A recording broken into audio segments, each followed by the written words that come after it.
Today I'm going to be reviewing this blender that they sent me from Amzchef, and this thing has multiple functions. But first I'm going to go ahead and do an unboxing.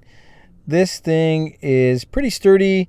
It comes with instructions, a little cleaning brush, and the thing is made out of plastic, and the motor is multi-functions. There's a lot of different things you can do with this blender.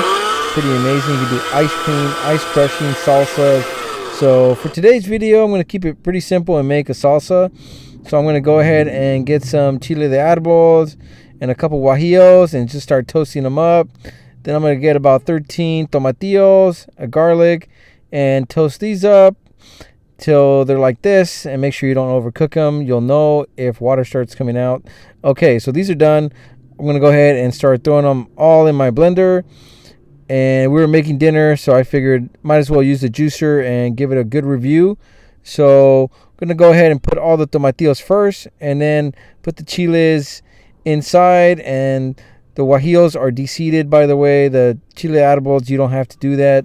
Threw some salt in there, and that's pretty much all we're going to need for this salsa. And we're going to go ahead and search through the menu and find where it says salsa. And what I thought was pretty cool about this blender, honestly, is when you hit the salsa, it's already preset. So it'll like blend at a certain speed, it'll stop, and then it'll blend at a higher speed. So it's already like programmed to do what it needs to do for a salsa.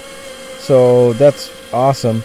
So if you want to make like chunky salsa, I wouldn't go to that setting. I would just go to pulse, and that way you can manually do it, by the way. But yeah, this salsa is done. I wanted it to be very liquefied, and we did add a little bit of water to our salsa. Forgot to mention that. But this is a salsa. Look how delicious it looks. This is just a simple Mexican salsa. Gotta get our chip and dip. Thanks for watching.